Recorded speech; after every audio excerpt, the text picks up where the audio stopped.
welcome to our C20 panel on aiding recovery, the critical role of the G20 in ODA. My name is Anthea Mulukala. I'm with the Asia Foundation, and I'm joining you today from Kuala Lumpur in Malaysia. The almost now year-long COVID-19 crisis has challenged the principles, the institutions, and advocates of multilateralism and globalization. In the face of a crisis which underscores the necessity of global public goods, we have witnessed intense nationalism, protectionism, international frugality, sharp and even ugly geopolitical posturing, acute inequality and discrimination. The UN, many would say, is in an existential crisis. But what about the G20? G20 leaders usually rise to action on development issues after a shock. For example, following the 2014 Ebola outbreak, leaders increased health commitments. And there have been a few extraordinary meetings on COVID as well, and several communiques. Most of the efforts have been directed towards the IMF and the World Bank Group. Individual countries, however, have made significant efforts, both domestically and as well as internationally. And significantly today, China joined the COVAX facility, placing a strong emphasis and priority for assistance to developing countries in that regard. COVID has changed the way we regard aid, philanthropy, charity, and donors.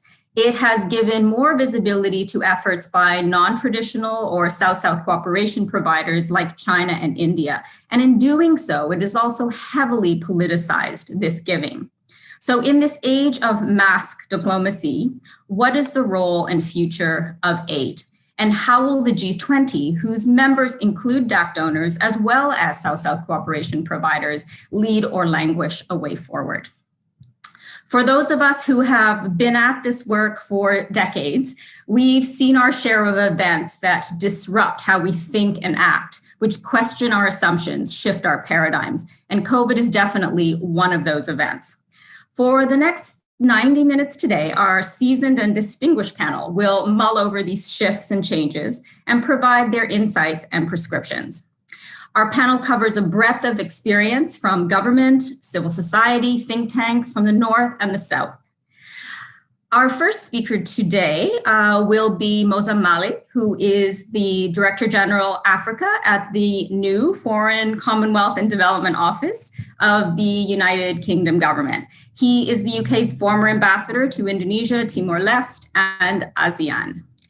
Following Moza, we'll hear from Jeroen Quakembos, who is the Senior Aid Policy and Development Finance Advisor with Oxfam.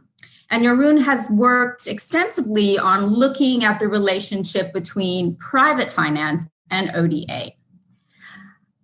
Jeroen will be followed by Annalisa Prison, who is the Senior Research Fellow with Development and Public Finance at the Overseas Development Institute. Annalisa has been contributing to the discourse on aid and international public finance for years. And our final speaker, actually it's our first speaker, I can see that Ibrahim has now joined, welcome Ibrahim, is Ibrahim El-Badawi, who is Managing Director of the Economic Research Forum, a leading research network contributing to sustainable development in Arab countries, Iran, and Turkey. He is the former Minister of Finance and Economic Planning for the Republic of Sudan. Each speaker will make opening remarks of about 8 minutes, and then I'll moderate a discussion for about 20 minutes. After that, we'll open to our audience for questions, and you may enter your questions via the live chat, and I will relay them to the speakers. So if we're ready to go, I will ask Ibrahim El-Badawi to start. Are you ready, Ibrahim? I realized you joined us a little bit late. I was going to say that thank you, Anthea, for the opportunity to be with you in this distinguished group of panelists and to discuss this important issue in the time, or if you could say, the age of COVID-19.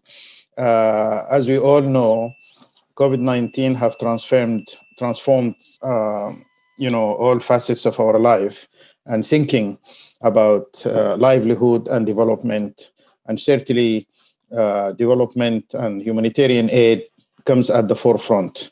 And the G20 is expected and hoped to play a significant role in responding to the COVID-19.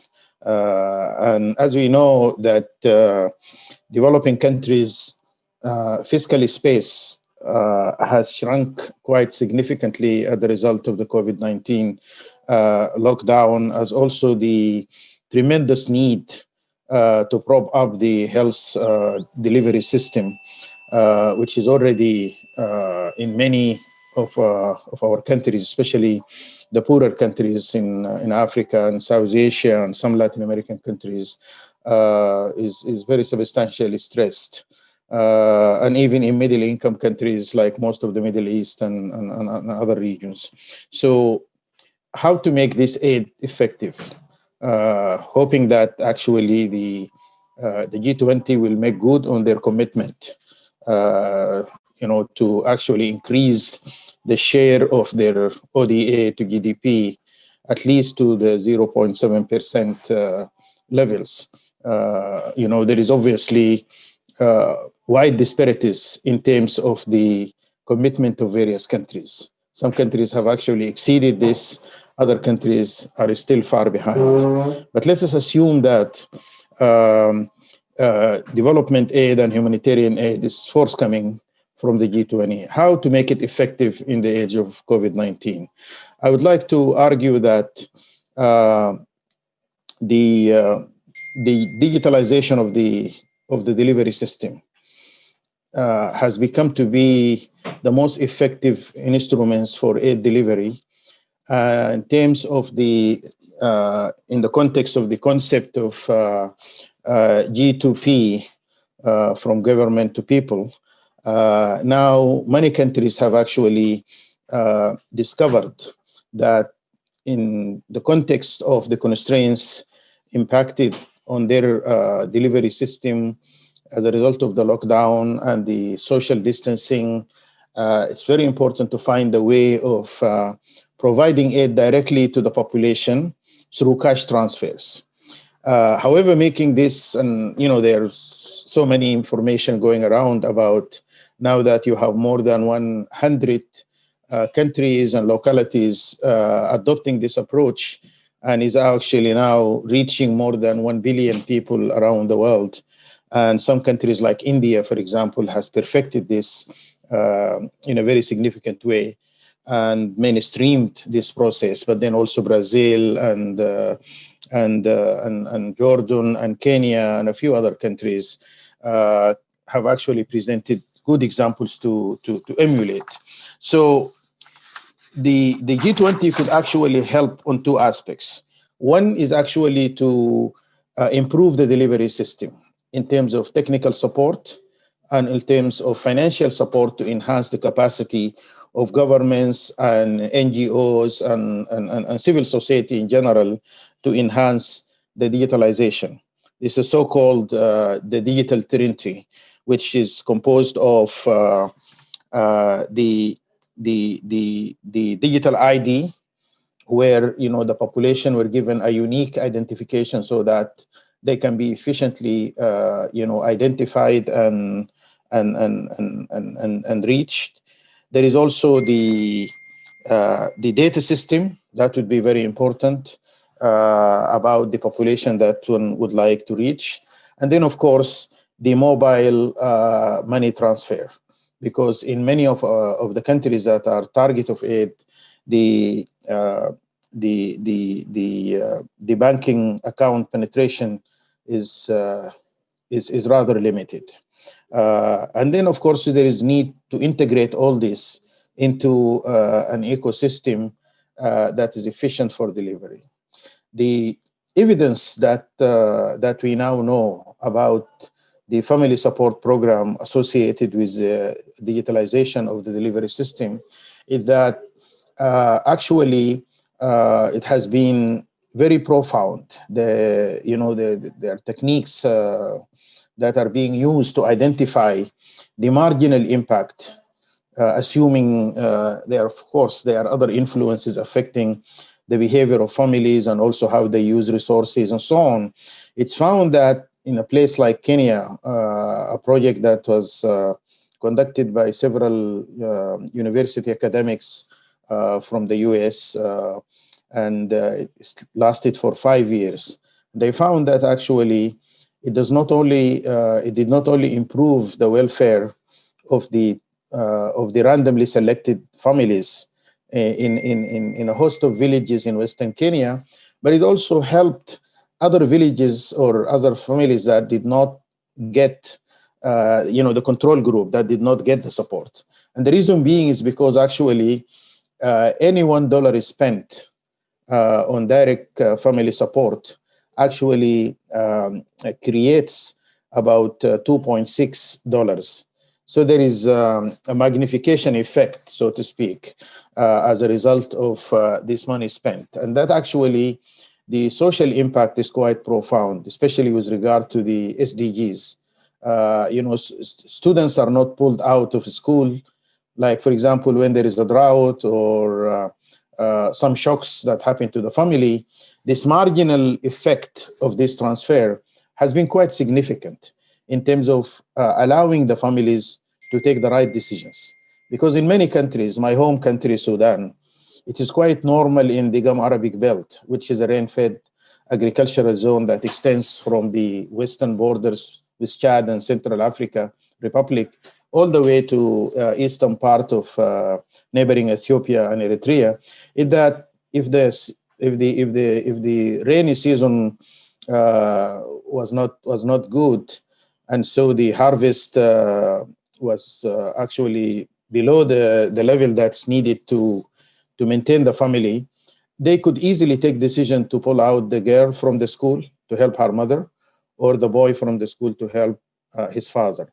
And so that has been very devastating, and it reinforces the dynastic poverty, which is a poverty that transcends one generation to another.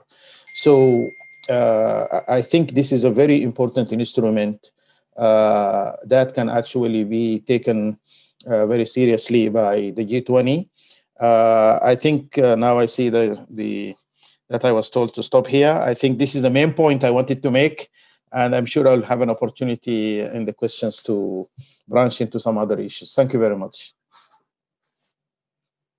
Thank you very much, Ibrahim. I think your point is well taken, that there are very concrete technical and financial resources and actions that the G20 can bring to bear at this point in time. And you've given some concrete examples that have a previous record of success. So thank you very much for that.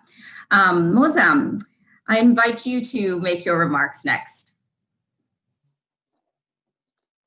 Good morning from London. My name is Mozam Malik. I'm Director General for Africa in our newly formed Foreign Commonwealth and Development Office. This is the merger of the Department for International Development, DFID, that many of you will be familiar with our Foreign Office.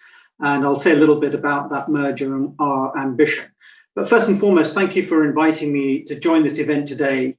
I really welcome this opportunity to come together, albeit virtually, at a time when our world is facing the greatest crisis of our generation, perhaps indeed many generations.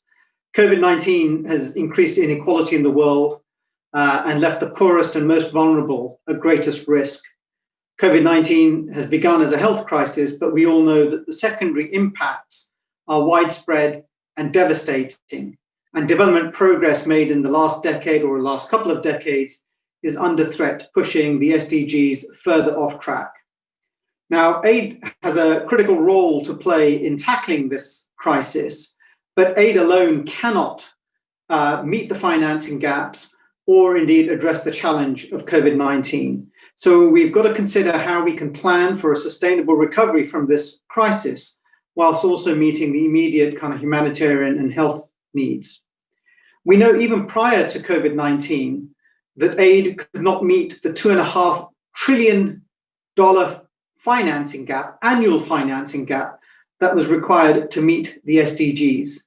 Indeed, the SDG framework itself recognizes that the work of governments alone is insufficient, and that a wide range of actors, including mobilizing private finance, the work of civil society, philanthropy, and so on, are critical to meet the financing gaps that are required and to ensure that countries can achieve their development objectives and indeed make progress on the road to self-sufficiency. The newly formed Foreign Commonwealth and Development Office that I mentioned a few minutes ago aims to fuse our development and diplomatic effort and is committed to building these broad coalitions. So not just a government response, but actually supporting the coalitions that are needed to tackle the global challenges that we all face. The Prime Minister of the UK and the Foreign Secretary, Dominic Raab, have been clear that in this merged organisation, development and poverty reduction will stay at the heart of our mission. But we will take a more calibrated approach and will aim to build a wider range of capabilities and instruments to engage with our partners and to help our partners to progress and to be self-sufficient. And I'd be happy to talk a bit about some of that when we get to the Q&A. But the economic impact of COVID-19 does also mean that many countries, including the UK, are experiencing large falls in our gross national income. So whilst the UK remains completely committed to spending 0.7 of our GNI on development assistance, the absolute volume of our budgets has gone through a squeeze this year. And so over the last few months, we've undertaken a comprehensive review of our aid portfolio to make sure that we are prioritizing and focusing our support on the most vulnerable around the world and ensuring a strong focus on poverty reduction for the bottom billion, tackling climate change, reversing biodiversity loss, and championing girls' education. And these are priority areas that are, of course, aligned closely to the SDGs. With crisis, of course, also comes opportunity for change. So we've been pleased to co-lead the Recovering Better for Sustainability workstream with the EU, Fiji, and Rwanda as part of the UN Secretary General's initiative on financing for development in the era of COVID-19 and beyond. And that process has produced a set of transformational policy recommendations for governments, private sector, and key development actors to help build a greener, healthier, more inclusive, and more resilient recovery from COVID-19. At the UN Secretary General event during UNGA on the 29th of September, the Foreign and Development Secretary, Dominic Raab, underlined the UK's commitment to this, stating that we must use our recovery from COVID-19 to accelerate, not slow down, our delivery of the Paris Agreement and the SDGs. On the G20 track, there have been efforts. So Anthea, as you alluded to earlier, whilst I cannot speak for the G20 as a whole, as a G20 country, we've been pleased to be participating in G20 processes this year. And the extraordinary summit in March, the G20 leaders voiced their concern about the risks posed to all countries, particularly developing countries, on health systems, economies. They committed to provide developing countries with assistance to strengthen capacity building, technical assistance. And of course, following this, the finance and the central bank governors issued a G20 action plan supporting the global economy through COVID-19 pandemic, which sought to deliver a range of economic measures, most notably the debt service suspension initiative, of which the UK has been a close supporter. And work continues in the G20 track. And we're working closely with our G20 partners to see what else we can do to support developing countries in the response to COVID-19 through the Development Working Group. And again, we can explore some of that in the Q&A. I guess I'd like to also take this opportunity really to commend the work of civil society for their engagement with governments, communities, the private sector to meet the challenges of COVID-19 and to work towards an inclusive and resilient recovery, one that doesn't leave anyone behind. Civil society organizations are a critical partner, and as the UK government, we hugely value their role. And I'd like to highlight their role perhaps in three areas. The first is in advocacy, advocating for governments to step up to the table and respond in this time of need. And so I welcome the work of civil society organizations in the UK, but actually this is work that's needed in all G20 countries and around the world. Closely allied to that, in the second area, accountability of the recovery effort. So the work of civil society to highlight what works, to call out bad practice, to focus attention on what's needed. That process of accountability is absolutely essential. And actually, in that spirit, I think it's hugely important for us to localize aid. So as the UK, we are committed to localizing our aid and to focusing on women-led localized action, because we know that women's rights organizations are amongst the first responders on the front line, able to reach vulnerable girls and vulnerable women. And then thirdly, in actually collaborating with the private sector. We know that economics and business has to be part of this response, but the role of civil society in encouraging governments to regulate adequately, but also to engage with the private sector to act responsibly is absolutely essential so that workers' rights are respected and so that business can ensure impact on communities and the environment. Taking those three together, one of the big areas for our new Foreign Commonwealth and Development Office will be the promotion of open societies. This is work that DFID used to do a bit in the past, and the Foreign Office did a bit in the past. But by bringing together our capabilities in this area, we're really keen to see how we can be much more active in this space of open societies, working with civil society to promote good progress and development in COVID-19 and beyond. And just to conclude, Antti, I'd like to commend C20 for convening this discussion today. The pandemic has reminded us how, in an interconnected world, the global challenges that we all face require globally coordinated action. The G20 as a group, but also individually, have a critical role to play. And actually, the future of our planet will be won or lost, I believe, in that group of countries. This is the group of countries that represent 85% of global output. And whilst there are a very wide range of views and quite some disparate views and disagreements on many things, climate change and many others, that is the forum institutionally and individually in those countries that we really need to focus our debate, because if we can get critical agreement on collective action amongst that group of countries, then I think we have a much better chance of addressing the challenges of the future.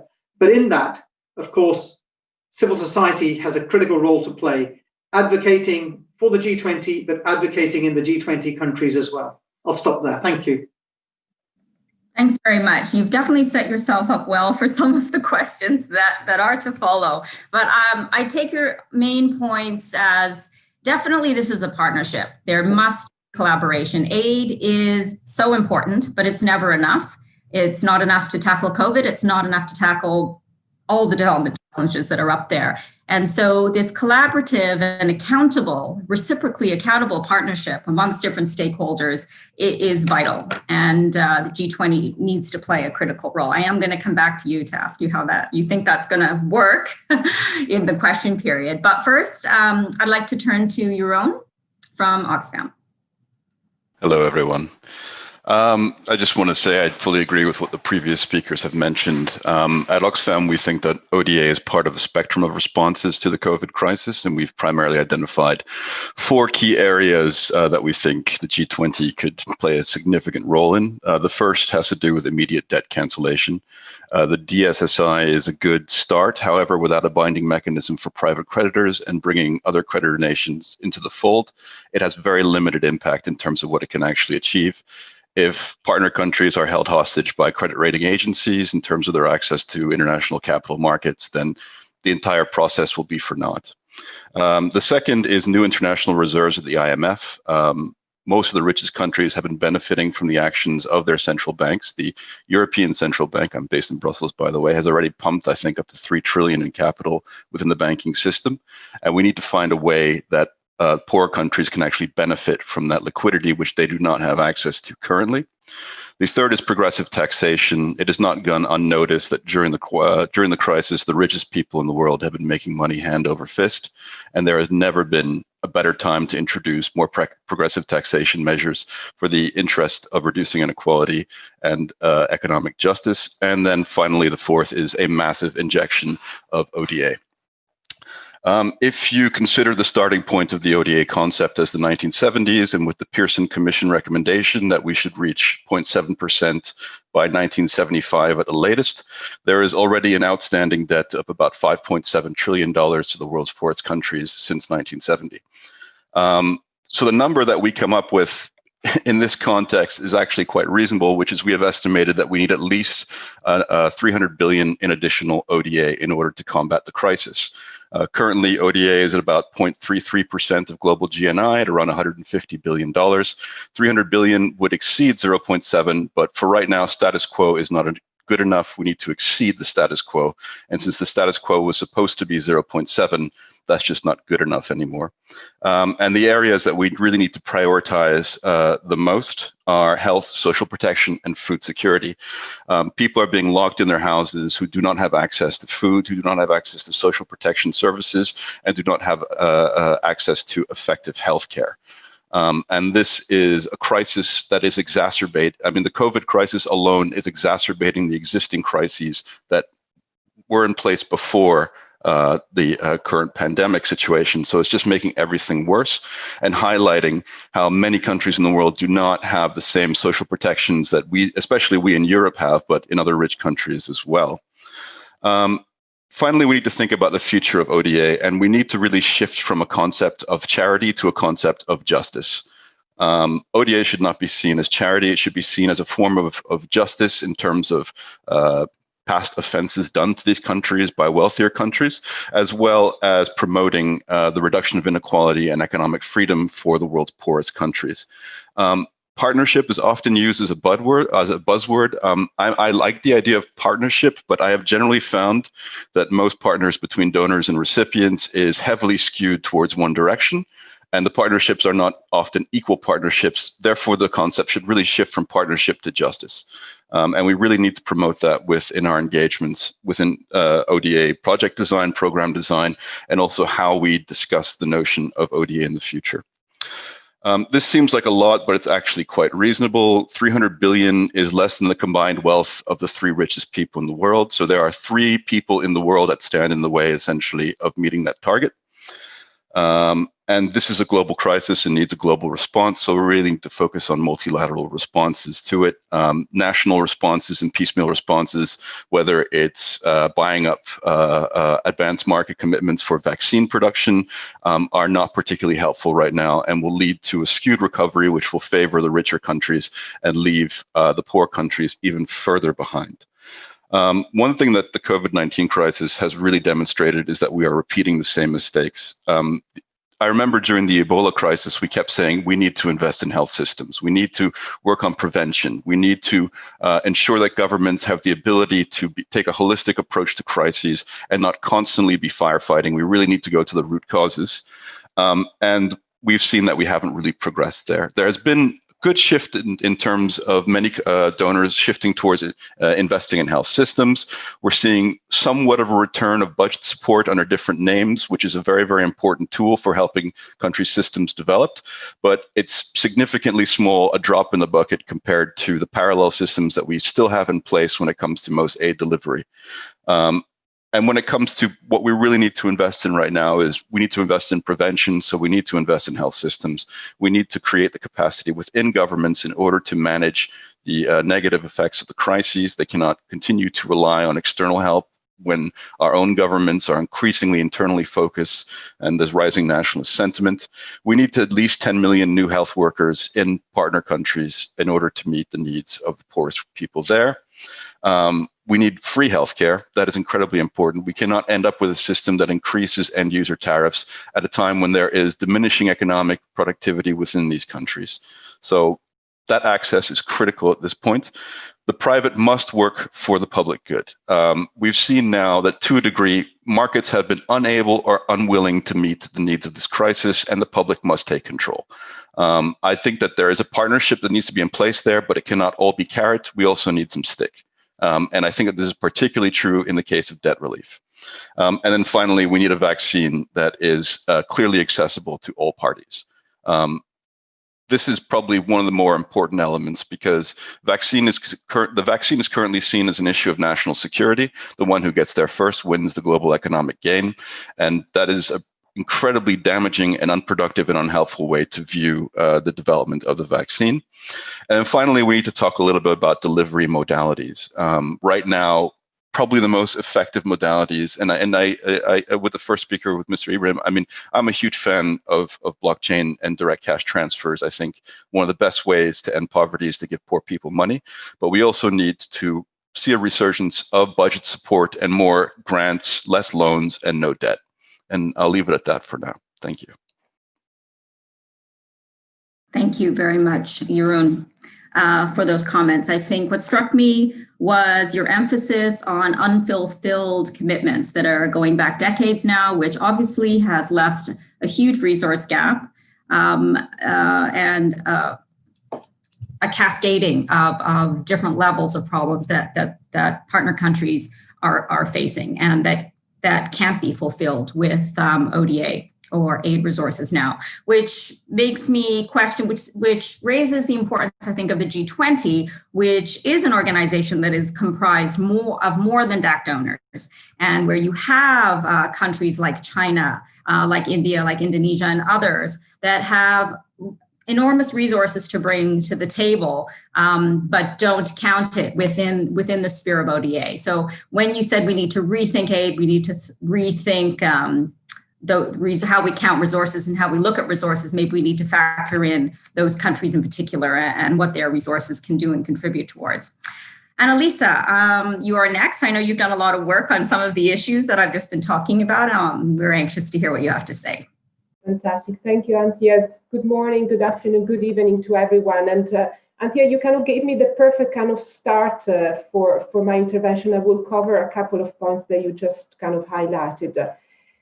I mean, let me start by saying that we know every government is making very tough decisions on how they spend sometimes falling resources to tackle the health emergency, protect jobs, and safeguarding the economy. With the looming spectrum of that burden, younger generations will have to carry and address somehow. In this context, we know that ring-fencing aid budgets, Jeroen was talking about rising them. We know ring-fencing aid budgets is a very tough call as government departments are trying to make savings. It's usually a kind of a small part of the government budget, but we also know that cutting it has fewer kind of implications because the beneficiaries are not necessarily voters or taxpayers. When we refer to the role of aid and allocation of resources, I think as a community, we should make a more persuasive and compelling rationale about it, especially to kind of persuade some politicians, some policymakers, and the general public. Sometimes we take it for granted or we're a bit kind of self-centered.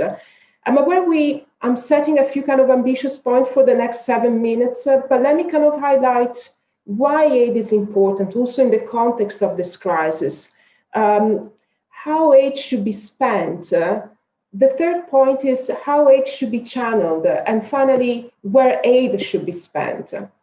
I deliberately decided not to talk about ODA, as it might not be pertinent to all G20 countries, as Antti has kind of mentioned earlier on, but about aid in general. And the policy implications are relevant for policymakers in finance ministries, ministries of foreign affairs, of course, in G20 member countries, but also well beyond it. So let me go to my first point, why aid is much needed and important. So aid, like other external finance, follows the growth cycle, is pro-cyclical, but it's less pro-cyclical than other sources. Talking about foreign direct investment, remittances, especially because it's usually kind of adjusted a couple of years later in government budgets. So the fact that aid budgets are still there for many donors is very much kind of important at the time of crisis. Aid reaches sectors and projects that the private sector might not find valuable to invest in, and aid can help show the kind of benefits of some of the projects. I mean, talking about demonstration effects. And also we need to think that a few countries don't really have many other financing options available. And we know aid is a small portion of the equation, but it's an important one, especially for countries that kind of print money. They might not be able to kind of borrow in international capital markets at reasonable rates, or might not be able to kind of expand taxes, especially at these times. But also, we need to remember that aid is much more than just money. So it's about kind of, if not partnerships, it's about relations, about learning from failure and successes, it's about policy dialogue. But also I don't want to picture always a kind of perfectly rosy situation for aid. We know that the ambition for aid is sometimes to leverage from billions to trillions. There was the strap line of the multilateral development banks at the time of the Financing for Development Forum. The reality is always, is often for low-income countries to move from billions to billions. So we need to rethink about the leverage effect. Let me go to my second point, how aid should be spent. The principles of development effectiveness are very much kind of off the radar right now. In the different iterations over time, we know that the roadmap is there. We're talking about aid that should be aligned to national priorities, projects that should be owned by countries, there should be a focus on results, aid should be transparent, donors and countries should be accountable for, and partnerships should be inclusive. I think everyone would say these are all elements we should strive to in principle, but how do they make aid more effective? And I very much welcome the analytical work of the Global Partnership for Effective Development Cooperation to make a strong and persuasive case on them and bring this agenda back to the debate on development cooperation, I hope as much as it was in the late 2000s. And let me go to my third and penultimate point. Who should be leading the agenda? Where resources should be channeled? One of the options really could be channeling towards the multilateral development banks. And we know that resources are limited, and we should make sure that every dollar is spent in the most effective and efficient way. And channeling to multilateral development banks from the perspective of bilateral donors or shareholders is a good investment.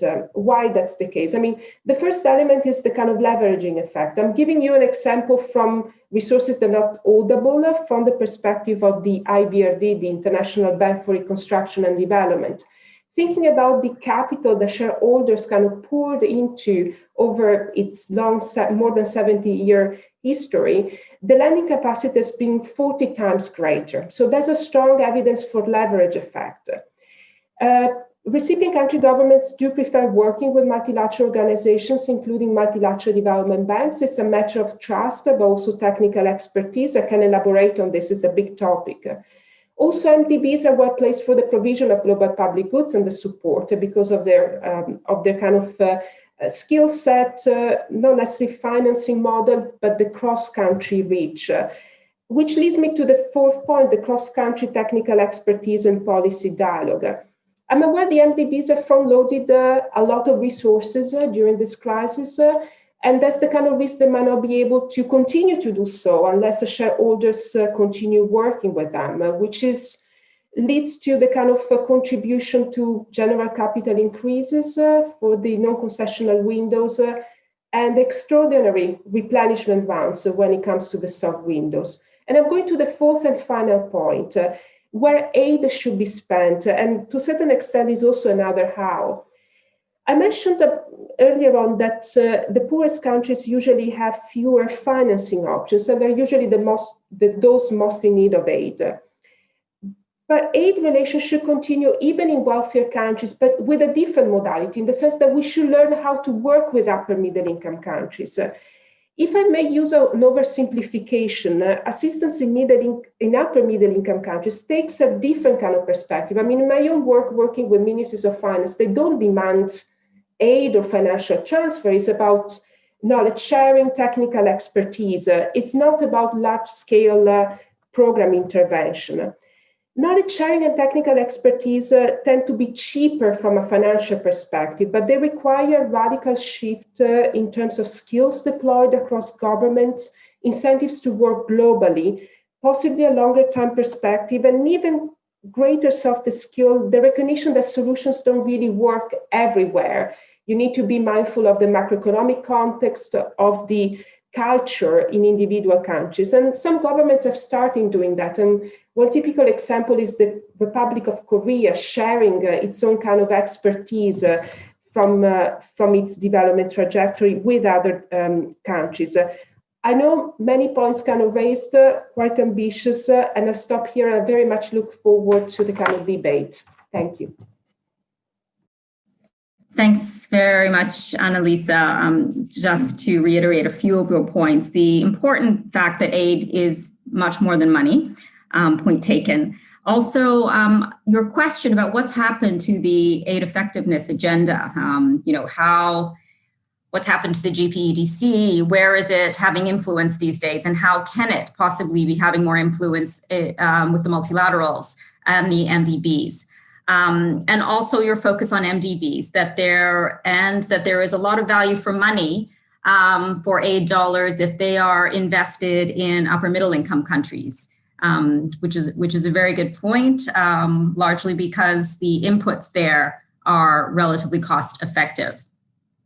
So that brings us to the end of the 4 presentations, all very interesting, all highlighting the significance and importance of aid, of ODA, all reflecting as well that the G20 does have a critical role to play. I'd like to start the question period now. Mozam, I'd like to turn to you first. Obviously, the UK is a member of the G20, and I think you were quite positive in talking about the potential of the G20, particularly at the end when you were talking about the diversity of it, and really that those countries are the way forward for us. So, I mean, would you agree that the G20 has been reluctant to respond proactively to the pandemic in the global south, or would you see it another way? Thank you, Anthea. May I comment on a couple of things in coming to answer your question? Because there were a lot of interesting things said by Ibrahim, Jeroen, and Annalisa, and I just wanted to pick up on a couple of those. And they do link back to the G20. So, one of the key things that the G20 has done is this debt suspension initiative that Jeroen talked about. And so far, 43 countries have benefited from this, and it has created $5 billion of fiscal space for those countries. Now, we can debate whether that's enough or not and so on, but nevertheless, it's $5 billion that wouldn't have been there otherwise. As the UK, we're advocating for this initiative to be extended through 2021. There are conflicting views, and there's a debate going on in that group and people around that group about that. But we're also keen to ensure that this kind of extends over into the private sector in the way that Jeroen talked about, and indeed keen to actually think about how we can create a post-DSSI common framework for debt management and debt restructuring, which kind of builds on the good practice of this DSSI, bringing together the Paris Club and the G20 and looking at equivalent treatment for the private sector to create a framework for the future. So I very much agree that managing debt effectively, not just for the Paris Club, but actually for all creditors, including China, which is a very important player in many countries now, needs real attention. Annalisa and others have kind of highlighted the need for multilateral responses, and that is a critical part of this. And as the UK, we've been advocating and pushing for that. So, at UNGA, when President Malpass of the World Bank announced a $12 billion facility to support developing country access to vaccines, another point that was raised earlier, that was something that we'd been working very, very closely with the bank on and encouraging them to respond to. We've encouraged the bank to leverage its and the fund to leverage their balance sheets. The annual meetings are going on virtually in Washington in parallel to our discussions here today. And again, we're looking at what more we can do. There is a coming challenge, as Annalisa highlighted, which is that as you leverage these balance sheets, at some point, we're going to need to come to the question of capital increases for our multilateral institutions. And I think we need to begin to prepare the case for that and to debate that. But a capital increase will require collective action by a wide range of shareholders, and I don't think we have the consensus on that just now. But we need collectively think tanks, civil society, partner governments to really be working in that space to try and build that consensus. I think on the ODA side and additional cash injections, I think this will take a lot of heavy lifting, is the truth of it. In the UK, we're committed to 0.7, we're advocating for that. But even in the UK, our budgets have come under a squeeze given the hit on GNI, and I know that's true of other countries. So it's super challenging. This kind of brings me to the G20 as a forum for collective action, Anthea, as you were asking. And I don't have a magic bullet on this. I don't have a magic answer, I'm afraid. What's creative and interesting about the G20 is the diversity of countries. The fact that this is not just about aid and recipients. It's not a kind of a let's make poverty history type forum, which I enjoyed and participated in some 15 years ago when the UK held the G7 or G8 presidency at that time. It does bring together countries like India and Indonesia with kind of more traditional DAC donors, Saudi Arabia most notably this year as the chair. And so it provides a framework not just for thinking about resource flows, but about policy and for collective action. And so it's that kind of debate about our policy stance, not just a kind of advocacy around resources, that's required to deal with the challenges of the future. The countries in that grouping both are 85% of global output, but if you look at emissions or almost in any other dimension, they are a big contributor to our global challenges. And therefore, if you can build critical mass there, you've already made a leap forward in terms of trying to tackle our global challenge. But in terms of how do you do this? How do you build that consensus? There is no magic bullet. It requires leadership, it requires advocacy, it requires NGOs, it requires civil society and think tanks and universities, and it requires debate that's corralled in those countries and that they bring then to the table at the G20, but also supportive discussions in places like the World Bank and the African Development Bank and the African Union and other kind of institutions. So I'm afraid I don't have a magic answer for this. And as a forum, this is, my personal view is that the future, that this is a very important grouping for the future, but it will take time for us to build up its effectiveness. I'd be interested to hear what my other esteemed panelists think and whether they've got some answers that I can take to my colleagues who are working on this agenda.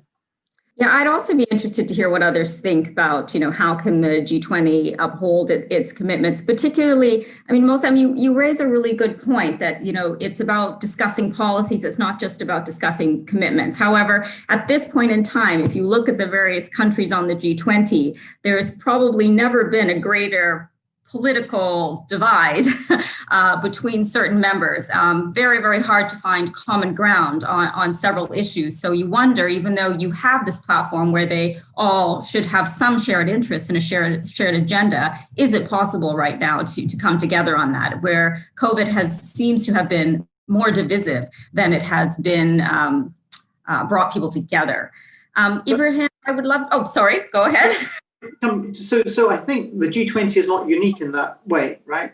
Mm-hmm. When we look at UN organizations, UN governance, when you look at the World Bank Board or indeed regional bank boards, the politics and the pressures that the individual members face do come into those fora, right? And so when you've got big differences in view, they come into those fora and place a check on the ability of those institutions to respond. The challenge for us, whether for those of us working in government or those of us working outside government, is how does one build critical mass of kind of common perspective, and that's not that's a tough thing to do, but that's our challenge right now. But sorry, I interrupted. Over to Ibrahim. I think you were bringing Ibrahim in. Yes, thank you. Ibrahim, I wanted to bring you into this discussion and what's your view? You've had background, obviously, Ministry of Finance and with the World Bank as well. Where do you see some points of leverage here in bringing perspectives and approaches together? Yes, I think that's a very good question, and I think also allow me to touch on one of the issues that I could not address for the limited time available. I think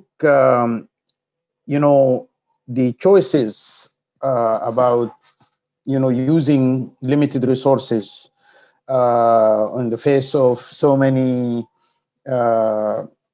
needs and commitments and so on, I think requires as Mr. Malik said, some sort of a national policy dialogue about modalities and about priorities and so on. And I think here comes the role of think tanks and knowledge institutions, because if we think about the relationship between recipient governments and donor institutions and donor governments, it's not likely to deliver the good in that sense, in the sense that, you know, capacity building tends to be highly bureaucratic and from government to government or institution to government. And we do need knowledge communities that can create actually a knowledge society, a society that would actually, provide the environment, the knowledge environment for a knowledge-based policy dialogue that is based on data, based on, well-founded methodologies and so on. And that's why I think the G20 should emphasize the importance of aid to knowledge institutions in order to create indigenous capacity for analyzing public policy and issues associated with public policy. And I think this is very important for many aid recipient countries where the struggle over distributing aid or national resources tends to be captured by entities within society that are better connected or have the capacity to better articulate their interest. So I think it is very important actually to do this, especially I think the COVID-19 as a shock, like any other shock, is likely to create some civil strife and social conflicts down the line. And I would not be surprised if, God forbid, but it's very likely possibility that we might actually experience a conflict and post-conflict relapse in countries that are vulnerable, where there are horizontal inequality, and this requires better understanding of the consequences of the COVID-19, not from the perspective of the health service delivery alone, or in terms of providing aid to prop up the health service delivery, but also in terms of addressing, contingent issues that might actually arise as a result of the failure of markets and the inequalities that might actually worsen as a result of lack of access by marginal communities to to food and to education and to services, and which might actually reflect itself into a high risk of conflicts and political instability. So that's why I think, if I understood your question correctly, I think this would be an area that I think needs to be given some importance. And I think in the case of Sudan, a country that's emerging from a major change of government and has to struggle with economic transformation and also prepare for a political transition to hopefully to democracy after a transitional period of 3 years or so, and also needs to negotiate a peace process with several rebel movements. These multiple transitions, for example, are faced by a country that is considered essentially a pariah state and had to live down the shadow of the former regime in terms of its former relationship with the IMF and the World Bank. And that actually also suggests a very important role for institutions and societies that are not constrained by very rigid laws. For example, like Sudan, when I was the Minister of Finance, we were struggling to get access to the pool that was developed by the international community and entrusted with the IMF and the World Bank to deliver, because Sudan is not a member in good standing. And so we were actually deprived from the direct aid that was delivered to other countries that are actually in a better position than Sudan. And that's why I think in that particular case, the civil society and organizations that are not constrained by this kind of regulations, institutional regulations, would actually be would have been quite important and useful and timely for Sudan to get the kind of support, because right now we are experiencing a sort of a hyperinflationary situation as a result of the limited resources in terms of foreign exchange, and that actually, in order to have access to the regular international support from the World Bank and the IMF and the African Development Bank, we have to go through the protocol, which takes a lot of time, and we are still negotiating. That's why I think it's very important to consider the role of the non-NDBs, such as, for example, Oxfam and other, civil society organizations. Thank you. Thanks. You've opened a nice segue to Jeroen to address this question. Jeroen, you talked a lot about putting injections of ODA also as well into things like budget support. Ibrahim has raised the importance of supporting more niche institutions, civil society organizations that can help hopefully make this shift from charity to justice, like you were talking about. Can you comment on that, and what's your view? Well, I think I would be remiss to work for an organization like Oxfam and suggest that we shouldn't support civil society. So I do agree that we should support civil society. But I mean, the role that we can play these days is somewhat limited. When it comes to the G20 specifically, there are some countries that are led by individuals who you can appeal to reason, you can appeal to self-interest, you can appeal to morality, and the answer is still no. Because they've created an alternative reality which they dwell in, and there's a limited amount of influence that you can have as an advocacy organization. I mean, Oxfam is a large organization. We do advocacy, we do campaigning, and we also do project implementation and service delivery. And in all those areas, we do our best to do the best that we can. But I increasingly find that mass mobilization is the only response to some of the issues which are being deadlocked within the G20 or at national level in different countries. I think that there is an underestimation of the level of global solidarity around COVID and around the international response. I think people are not nearly as selfish as politicians make them out to be. And I think that needs to be expressed clearly to decision makers, that we really need to be able to demonstrate that there is a level of global interest among regular people to have a global solution to this crisis. That the appeal to selfishness and the appeal to self-interest that we see across the board in many countries, even here to a degree we hear it sometimes, it's a self-destructive and ultimately will lead to wrong and bad solutions.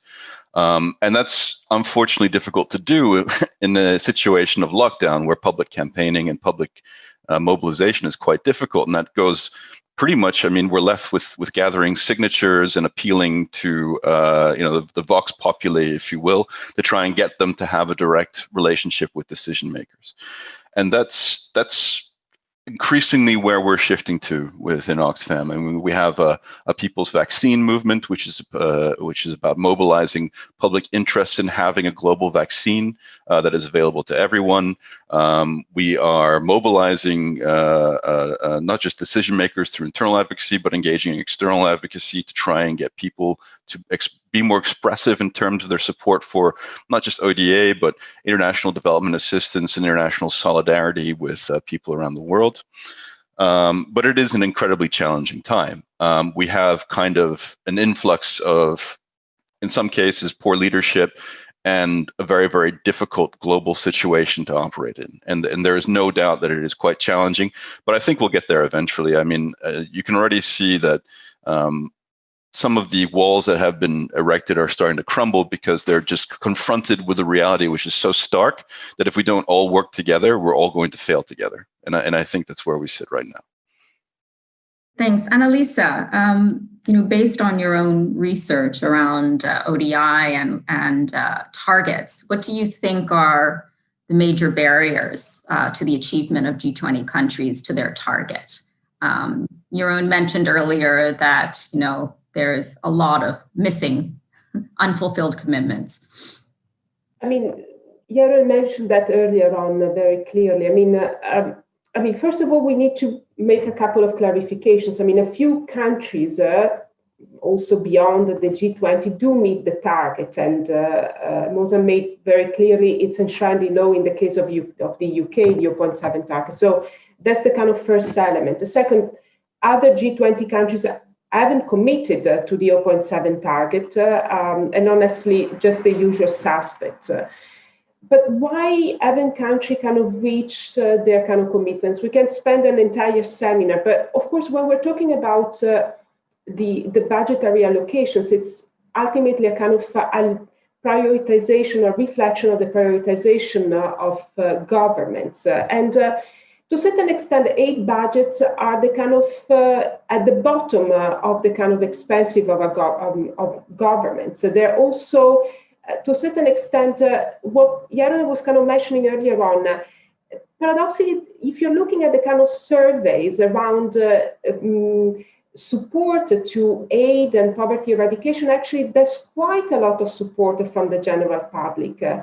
But it's also these are also the kind of budgets that are very much kind of under scrutiny, even though they're very small in terms of kind of impact evaluations, returns, reluctancy to failure. That probably doesn't apply across many other kind of government expenses. And I really hope this kind of methodology will be applied in other sectors. And I'm aware there's some learning as well kind of going on.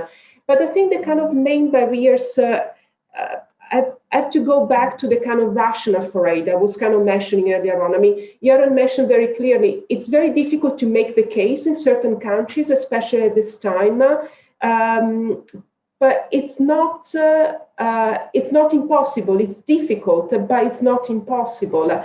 And of course, it's the easiest part to cut in the government budget that was kind of mentioning earlier on, because ultimately, you don't have the beneficiaries voting against that. But there's also an argument around the direct and indirect effects, even an enlightened national interest that should come into play.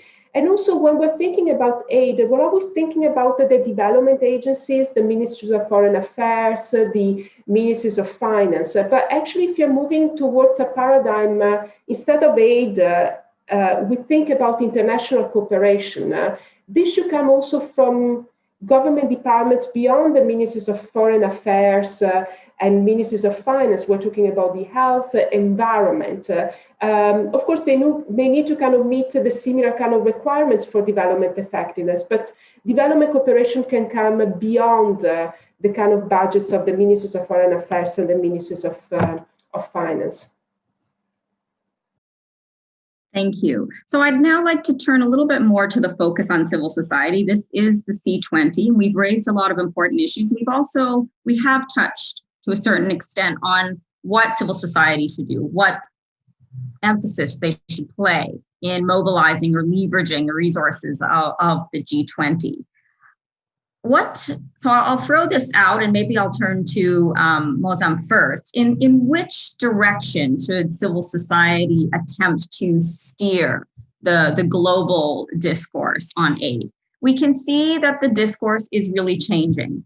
We can also see that civil society is very strong in Western countries. Civil society is also quite strong in countries like India. China, for example, has a civil society. Perhaps it isn't as vocal in influencing how its government spends its international cooperation dollars. If we think more broadly about the G20 and the role of civil society across the breadth of countries in the G20, what direction should they be steering the global discourse in their respective countries as well? So it's a complicated question, and again, no simple answers. In the round, I think civil society has a critical role to play in building the kinds of societies where poor people and poor countries can progress and achieve their aspirations. And that's true particularly of marginalized groups. So, as civil society actors, I think that closeness to beneficiaries is absolutely essential in terms of giving them credibility when they get to the policy table. I hugely value the advocacy and the campaigning role of civil society organizations, not just in the global, not just in the West, but in the global South. But I do think that being able to come to the table with credibility is hugely important and needs to be protected. In terms of the conversation that we're having, I think it's, political moments come and go. And I'm not sure that we're in a moment really where we can have a debate about aid, but I don't think that's the problem. I mean, it is the problem. We need more resources, but I don't think that the landscape is right for a conversation that is about aid and about kind of increasing aid in and of itself. It's got to be linked to what is it that we're trying to achieve. And so I think advocacy, on climate change, on vaccines, on debt, on specific issues is the way to try and mobilize both people, but also politicians. And I think the debate and the momentum around COVAX, for example, as a cooperation mechanism to address the vaccine issue, is really, really interesting at this point, right? So Jeroen talked about, mobilizing people around the need for vaccines. This idea that actually, you can play nationalism through your vaccines, but so long as there's international travel, it's meaningless. So we are collectively, we really are bound together, and so we're not safe until everybody can access a vaccine. And so you're seeing a whole bunch of interesting countries coming to the table with, and committing themselves to COVAX. You're seeing multilateral finance being lined up behind that. And it's important for the vaccine issue, but actually success with that type of mechanism is important for the learning that people then take over into other areas. So I think we need to find, examples like that. As we go into 2021, the UK will be holding the presidency of the G7. And we'll be looking to see how we can use that opportunity to convene these sorts of conversations. But also we will be hosting the next COP26. So huge responsibilities in this area for us. But I think that I don't want to underplay the significance of civil society voices in all of this. In my country, in the UK, the donor base of civil society organizations is many multiples of the membership of political parties. Even in the greatest times of austerity, civil society organizations working on development, for example, comic relief, have had record fundraising years. So, this point about people actually knowing what's going on in the world because of what of social media and what they see on their TV screens and being moved to act is very real. And as governments, we respond to that. We can lead, but we can also be led. Thank you. I'm going to be a little naughty and throw in a new question for Jeroen here, because picking up on Mozam's point, you can see the critical importance and leverage that civil society has in the UK, for example. My organization, the Asia Foundation, we just did a 7-country study in Southeast Asia looking at civil society and civil space. And the conclusion from that research was that it's really under threat, that civil society, civil space, the ability for people to hold a government accountable through civil society organizations is closing. That space is closing. So given Mozam's point, how are you finding this playing out in your work? And do you see this happening in countries across the global South? Yeah, for sure. Even in the North, I mean, you just need to look at what's happening in Poland and Hungary to realize that they're shrinking space in Europe. There's no doubt about it. I mean, I spent a lot of time working at the EU level, and the EU is a fantastic partner because it is a hugely supportive of civil society space and human rights, and it has played that role globally in terms of providing an enabling environment using its financial and also soft power clout in order to deal with issues that we've had in partner countries related to human rights defenders, related to LGBTQI plus rights, etc. But it is certainly shrinking. Governments are not governments, but let's say spoilers are getting more savvy in terms of how they engage with the public, how they limit information, how they control these different facets of people's lives. And it's been somewhat destructive for many civil society actors.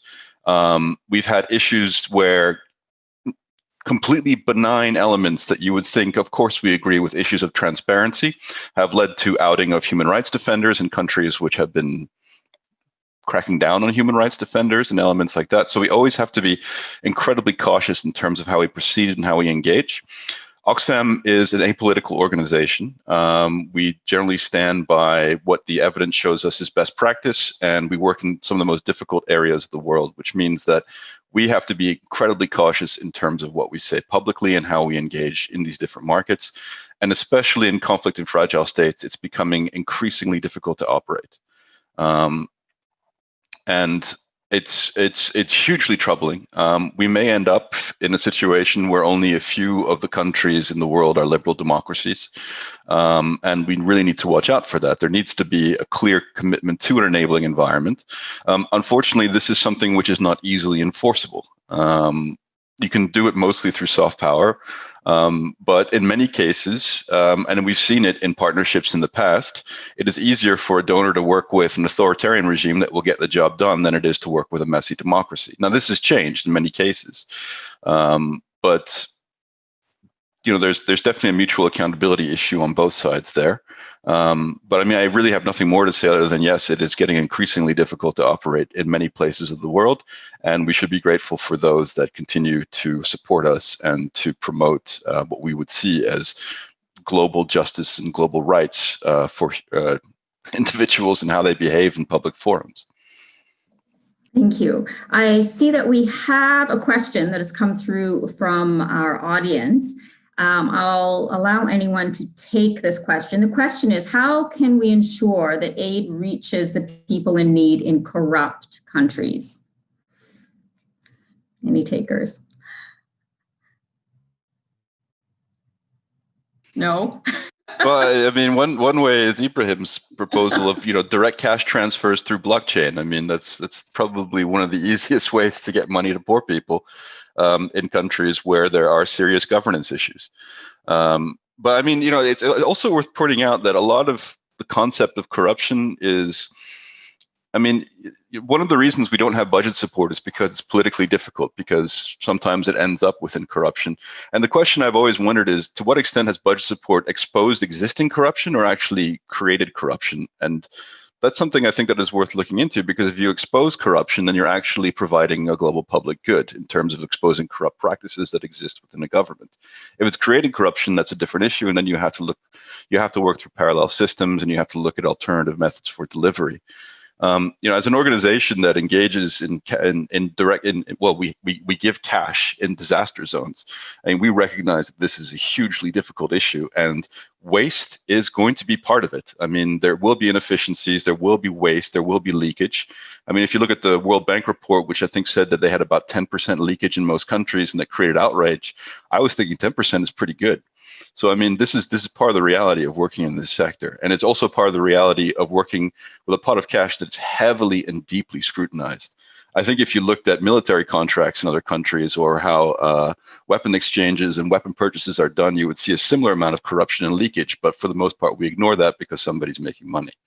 So, you know, it's definitely a difficult issue and a tricky one, but I think it's often overestimated in terms of what the actual impact is in service delivery. And there are cases where it does have an impact, but there's always ways to work through the system. And in some cases, it's better to expose corruption than to just let it sit there and work around it, because then you're not really fixing the problem.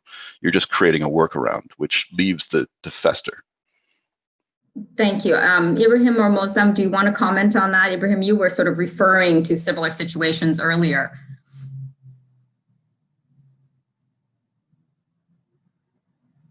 Mosam? Sure. I'd be interested to hear what Ibrahim's experience was in this area as a former finance minister in Sudan, a country that's really, really important, actually.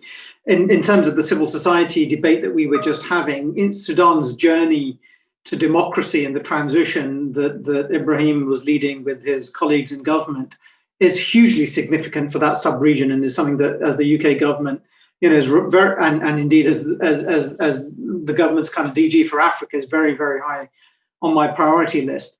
But in terms of the question around corruption and how do you ensure delivery, I do think, obviously, as a senior civil servant, I'm a custodian of public money. And so the level of scrutiny is extremely high. We've got newspapers crawling all over what we do. We have the National Audit Office crawling all over what we do, various parliamentary select committees, as well as, kind of civil society organizations like Oxfam. We have an independent watchdog that monitors what we do. And then, of course, we have all our own internal mechanisms and internal audit and kind of independent monitoring within our organization and so on. And so we really work hard to try and ensure that the UK tax pound does what it's meant to do and gets through to the people it's meant to get through to. We do have a caseload around alleged kind of fraud and corruption, and we investigate each of those cases individually. But by and large, in my experience working in development cooperation, I can't think of an instance where corruption has become a barrier to us being able to do good stuff. It certainly can be a shaping influence in terms of how we do it. And I think the move to cash and social transfers is a hugely important innovation.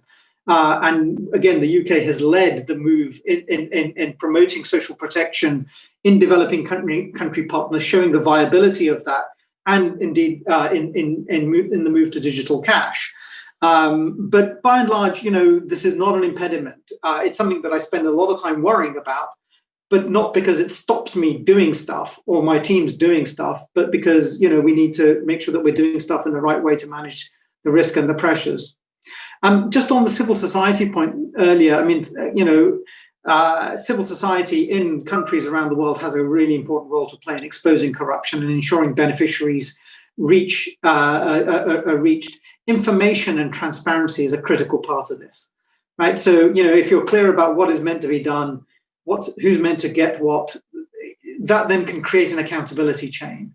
There's quite a lot of kind of quite low level, below the radar stuff that you can do that creates space for better accountability, notwithstanding the wider kind of political stuff that we were talking about earlier in terms of pressure on openness and so on.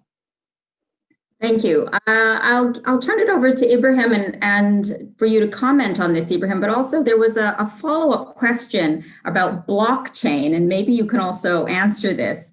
A blockchain system, would it be set up by a philanthropic institution or of the state?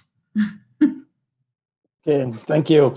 Yes, I would like to actually agree with my two colleagues, Muazzam and Jeroen, about that corruption shouldn't be a significant hindrance to development aid and partnership and the role of civil society. In fact, historically, I remember the old debates were more concerned about civil society, especially northern civil society, upstaging the credibility and the leadership of the government, and that actually civil society should work with the government to help the government enhance its relevance and credibility vis-a-vis the local population or the indigenous its own population. And I think this debate now has shifted into more recently to situation where civil society perhaps has been, especially northern civil society, has been seen by has been seen by non-democratic governments in the aid recipient countries as a threat. And I think the answer to this perhaps should be really to try to work closely with the local civil society, at least in terms of empowering them to stand up to the pressures and the manipulation of the some governments that are actually not very comfortable dealing with civil societies, is to actually just expose the information.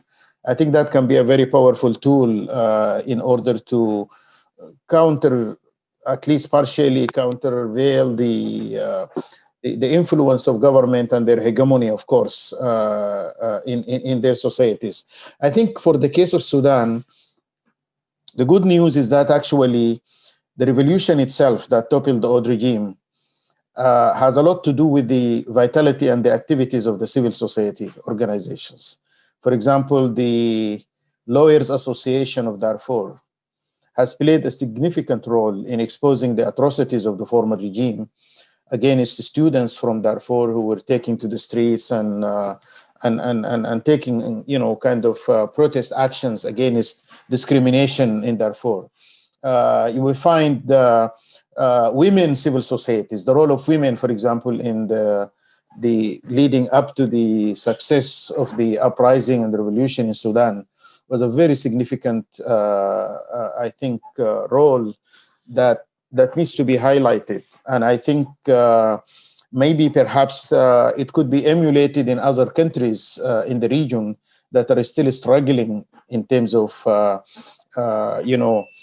getting their right, achieving their right to play a role in the struggle for freedom and justice and democratic transition.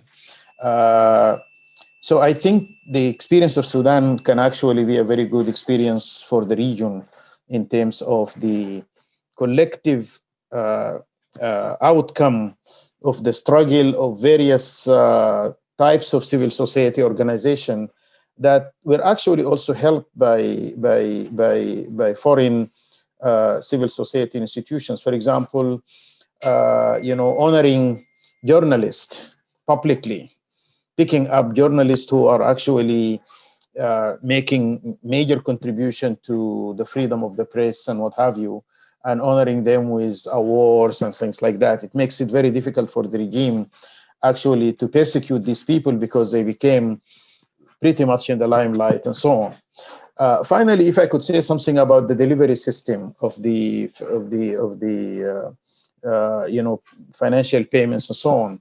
Actually, the experience of Sudan, and I'm very happy or very proud actually that I was the one who created this when I was a minister, which is the Digital Transformation Agency. We actually established a digital transformation agency centered around the civil registry, which is one of the very good achievements of the public sector in Sudan. The estimated number of the Sudanese population is like about 40 plus, maybe 44, 43. About 33 million already registered and could be digitally identified. We also set up a mobile telephone system, delivery system that still needs to be developed further. And then we are actually integrating the data sources. For example, we have the social registry, we have the civil registry, we have the health registry and education registry. So integrating all this system, I think is very important because it allows the government to have direct impact in terms of relationship with the population. And obviously the role in this case, for example, WFP is playing a very important role in Sudan because WFP has gathered significant experience around the world in terms of the cash delivery programs in Africa and other places. So I think if I could just conclude by saying that the the digital transformation system and the payment system needs to be, under the auspices of the government, especially if the government is a kind of government that we currently have in Sudan, a government that is willing to share information and is actually preparing for a democratic transitions. Maybe this will be difficult in situations where the government is not yet ready to actually play with the rules of the game. But certainly empowering the government through this system would be very important.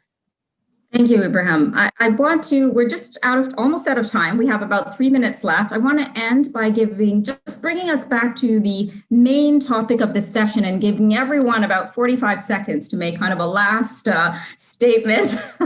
I scared Mozam just there. But just if you have a final message for the G20 on the role of civil society in tackling the challenges that we're facing during COVID. Since this is the topic of the discussion, if you have kind of one sentence or two that you would have a message for the G20. And Elisa, I'm going to start with you because you haven't said anything in a while. Thank you, Anthea.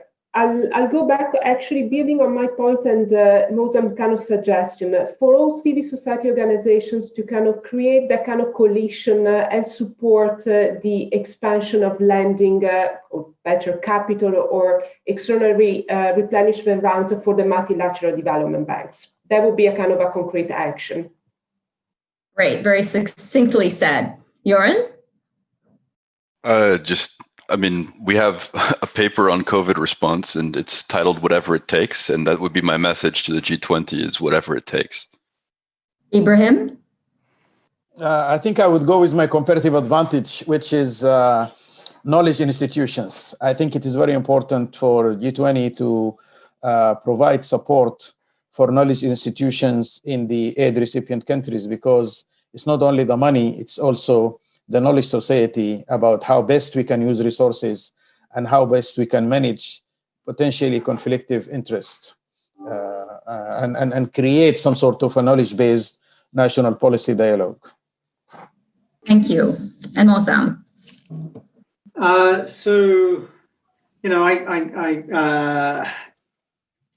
In terms of the G20, keep nudging us, keep pushing us in terms of the COVID response. Continue to advocate, but I think there's a longer term perspective around these issues that we also need to be thinking about. Inshallah, we will find a vaccine in the next year or so. We will find therapeutics. We will beat COVID-19, but this is not the last global challenge that we face as a planet. I'm thinking also about climate change. I'm thinking about the next risk around pandemic or economic crisis or whatever it might be. And the role of the G20 is hugely important, and the role of civil society and knowledge-based organizations is critically important. So building coalitions and thinking hard about civil society in this group of countries. Because, as I said earlier, if we can build a critical commonality in this group of countries, then frankly, we've got a big chance of taking that to other partners around the world. So I think for civil society, an invitation to be thinking hard about your coalitions in this group, both for this crisis, but also in the context of future crises. Excellent. Thank you all. I think everyone from civil society will heed the words. It's a call to action. It's a call not to be complacent. It's a call to be strong in the face of shrinking space that many of us are facing out there. Thank you very much. We are right on 7 o'clock my time, Friday evening. Thank you very much to all of our speakers. It's been a real pleasure to moderate the discussion. I've learned a lot. I hope we have the opportunity to stay in touch. I'd like to thank the organizers, and I hope all the participants learned something today, feel empowered, motivated, and please do enjoy the rest of the conference. Good evening. Thank you very much.